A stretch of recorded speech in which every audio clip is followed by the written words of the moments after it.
everyone, today we have part 2 of our prime lens comparisons, and today we're going to be comparing the 35mm versus the 50mm. Let's go. To start off with, I'm going to take a photo with both lenses standing in the same spot so we can see the differences in the focal length. So I'm going to start off with the 50mm. I've got the GM 50mm f1.2 and I'm going to take a full body shot.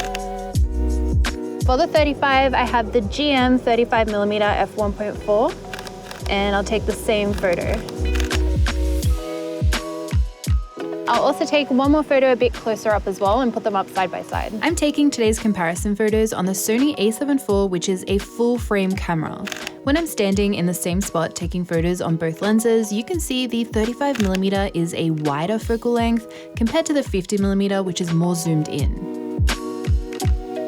Okay, now we can move all we want. I really love just very free-flowing movement. You can look away from the camera. You can maybe run a little bit in the sun. I'm gonna start off with cropping around here for the first photos. Now let's take a look at how you can use these lenses in a practical way and hopefully help answer which focal length is right for you as a photographer if you're stuck deciding which one of these to go for. I do also want to mention that you don't need expensive glass to achieve the focal length results we are seeing here.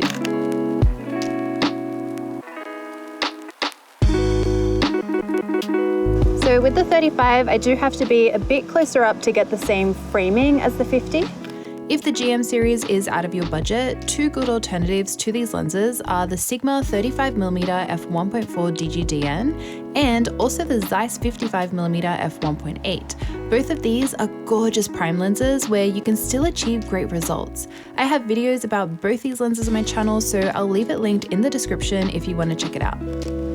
The wind actually looks really cool with your hair.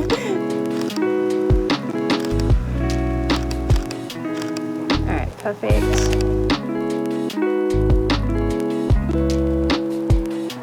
And here we have our first comparison where I'm moving around to frame both focal lengths to look the same. And then, would you feel comfortable sitting down? Right, yeah, maybe just there, it looks pretty dry. I'm gonna get quite close up for these shots. I'm starting this next comparison on the 50mm again, which is a little more zoomed in than the 35. It's not as telephoto as an 85mm, for example, so I would call the 50mm a medium focal range. You can see a little bit of the background while still having that portrait lens look of bokeh and background to foreground separation. I personally love using a 35mm very regularly for my portrait photography, as I am someone who loves working in different kinds of outdoor locations. Get some 35. A 35mm is wide enough where your subject can be prominent in the frame while still showing off parts of your location in the same shot. I like to call a 35 more of an environmental portrait lens since you have to keep your background in mind quite a lot. At first, both these lenses might look really similar, but when you look at the images I captured side by side, you can see how the background of the 50mm photo just melts away. There is more compression and background to foreground separation, compared to the 35mm shot where the bokeh is a bit smaller and it is a little easier to make out what's in the background.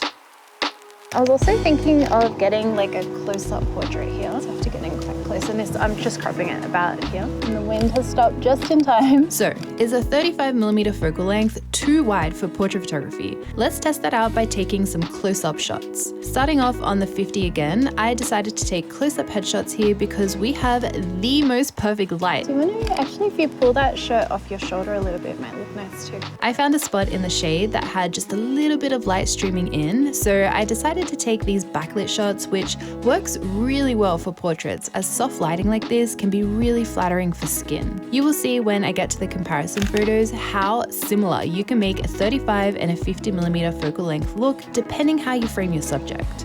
But this is about as close up as I would shoot with a 35. Like a couple of those shots where you had your hand kind of up to your face, yeah. If you get in closer, a 35 can distort facial features, whereas a 50mm is more flattering for all sorts of close-up portraits, whether it's an extreme close-up or the same as this framing where you include more of the shoulders or body in the shot. A little later on in this video, I take a photo of just India Rose's face with both lenses, so we can take a look at what starts happening with distortion. I feel like it'd be really cool to do some movement walking kind of shots. I was thinking you can kind of walk like up towards this way and you can kind of like pace around the area and I'll try and like follow you. So I'll get like a full body shot for this one. In these full body shots is where I think you will see a really big difference between both lenses. First with the 50, I love the compression a focal length like this causes in a full body portrait. There is a good amount of separation between the subject and the background without it being too much. Like I said earlier, while I do love bokeh, I also like seeing the location in my photo, and I find the 50 is a good balance between those two aspects, even when using it wide open. It's also great that you can get that separation without having to stand too far away from your subject. And then let me switch. With the 35mm, when shooting with a wide open aperture, you still have some separation, but it's not as much compared to the 50. I find that the 35mm can distort full body shots a little. When you take a look at these side-by-side photos, you can see that India Rose's legs look more stretched out in the 35 shot because I have to get in physically closer to capture the same framing as the 50mm shot where her body does not appear stretched out.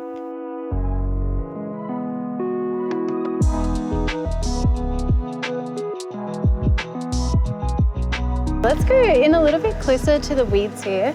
You can kind of have your face in front of these branches, I think would look cool. So pretty there. So for these, I'm getting like a shot about here, and I've got a lot of space on the side, so you can kind of like stretch your arms out, put them up and stuff would be cool. In this next set of photos, both portraits look so similar, and it's really hard to tell them apart. The reason for this is because I am taking a medium length portrait, so I'm not quite far away enough where you can see that full body distortion we were just talking about, and I'm not taking headshots either where you will also start to see some differences between these lenses. The background is also really close behind India Rose. The only place where you can really tell what focal length I'm taking photos with is if you keep an eye out on the top right hand corner of the frame. And that's because the background there is far away from the subject.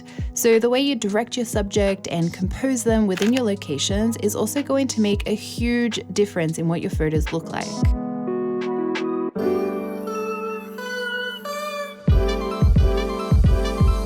Oh, hey! Come on, Let's walk up a little bit this way. So I'm getting like a shot around your knees again, but I've got a lot of negative space at the top. Yeah, oh, that's so stunning.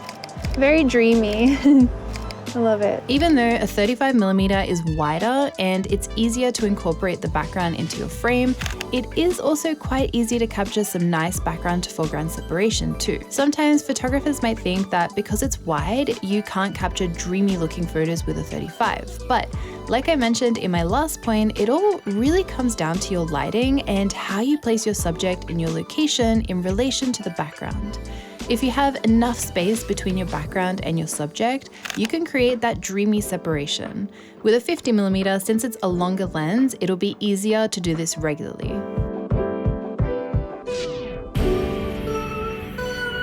So I was thinking we could do like a crouching shot here as well, as I really like the weeds behind you.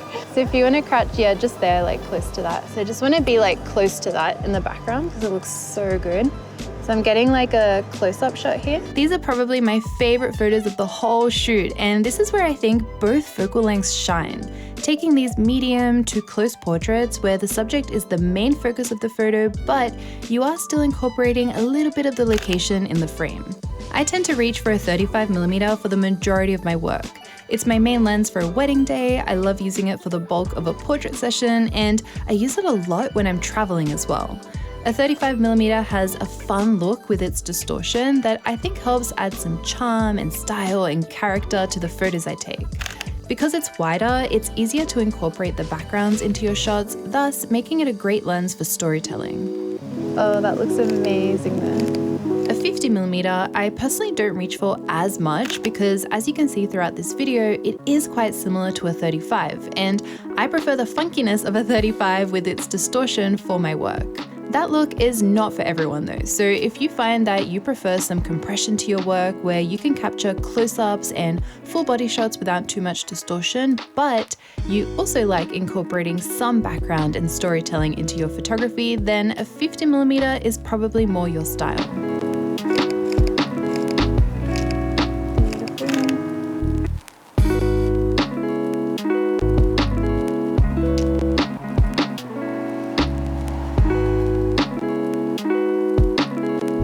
get just one more shot. I want to get just like a straight on super duper close up as well. Oh, the sun's like blinding me. Pretty close with this one. Last but not least, I have the extreme close-up photo. A couple of downsides with the 35 is that you can start to see some distortion in India Rose's face here. Even though she's very beautiful, this is not the most flattering photo of her, and that's because of the focal length I'm using and how close I have to get to capture a headshot. With the 50mm on the other hand, you can get away with capturing headshots like this as there is less distortion when close to the subject. The other thing with the 35 that you will have noticed is you have to get so close to your subject to capture a photo like this, which can make them feel a bit uncomfortable. It's nicer to give your subject a bit of space when doing photo shoots with them, especially if they're not super confident in front of the camera. That is all I have for today's comparison between the 35 and 50mm. Let me know which one of these two you prefer and which ones were your favorite photos from today as well. And if you haven't yet, make sure you check out part 1 where I compared the 24mm to the 35mm. But thank you so much for watching. I make new videos every single week, so I will see you all next time. Bye.